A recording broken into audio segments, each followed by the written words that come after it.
अभी दुनिया में पानी कम हो रही है, दुनिया में पॉल्यूशन और वेस्ट बढ़ता जा रहा है, लोगों का अटेंशन स्पैन कम होता जा रहा है, बहुत सारी नेगेटिव चीजें इस दुनिया में बढ़ गई हैं और पुराणों के हिसाब से आने वाले वक्त में ये कलयुग घोर कलयुग में बदल जाएगा, जहाँ पर बुराई अच्छाई से ज्यादा ताकतवर होगी। एक ऐसी दुनिया जहाँ पर हर कोई तड़पेगा। ऐसी कॉन्सेप्ट के ऊपर पहली बार भारत में फिल्म बन रही है।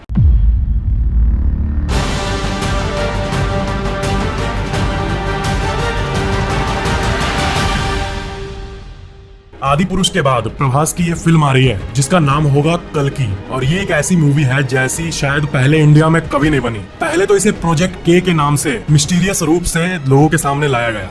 What is Project K? पर फाइनली कॉमिक कॉन में रिवील कर दिया गया कि इस मूवी का नाम होगा कल्कि 2898 AD।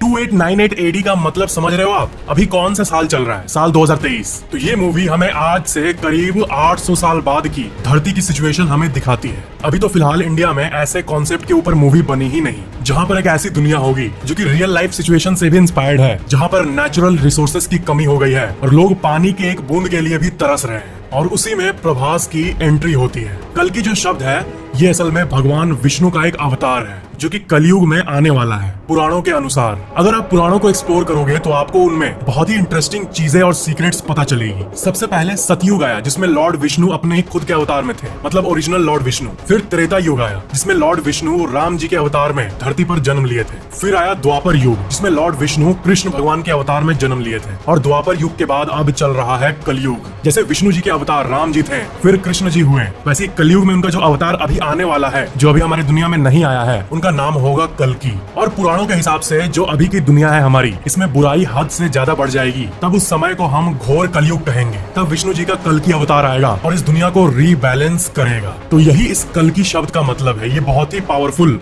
वर्ड है। इस मूवी को उसी घोर कलयुग के टाइम पर सेट किया गया है। डिस्टोपियन फ्यूचर, इस टर्म पर ध्यान देना, ये कॉन्सेप्ट है और ये एक्चुअली में रियल लाइफ से लिया गया है। डिस्टोपियन फ्यूचर मतलब एक ऐसी दुनिया जहाँ पर अच्छाई से ज्यादा बुराई है और बुराई की ही राज चलती है। और ये सब तो फिल्मी बात हो गई, लेकिन और एक चीज, वैसी दुनिया में नेचुरल रिसोर्सेज की कमी हो गई है। जैसे कि अनाज हर जगह नहीं उग रहा है, मिट्टी ऐसा हो गया है, पूरा दुनिया ऑलमोस्ट रेगिस्तान बन गया है और खाने के एक एक बूंद के लिए इंसान को लड़ना पड़ रहा है। पानी के एक एक बूंद के लिए लोग लड़ रहे हैं और ऐसी दुनिया में सिर्फ अंधकार ही अंधकार है। इसी को कहते हैं डिस्टोपियन फ्यूचर। वैसे बुराई तो आजकल की दुनिया में भी बहुत है, लेकिन फिर भी अगर आप ऊपर से देखोगे तो बहुत सारे अच्छे लोग हैं इस दुनिया में और यही कारण है कि दुनिया अभी तक टिकी हुई है। लेकिन भविष्य में ऐसा नहीं होगा। लोग एक एक जॉब के लिए तरसेंगे, नेचुरल रिसोर्सेस कम हो जाएगी और पानी के लिए तो लोग अभी भी तरस रहे हैं। ये कॉन्सेप्ट देखकर अभी भी नहीं लग रहा कि ये मूवी इंडिया में बन रही है सच्ची में। तो प्रभास को इस मूवी में एक मॉडर्न सुपर हीरो की तरह दिखाया गया है जो कि टेक्नोलॉजी का इस्तेमाल करता है और वही कल्कि अवतार को रिप्रेजेंट करेंगे। कल्कि एक ऐसी साई-फाई मूवी होगी जिसमें से कई चीजें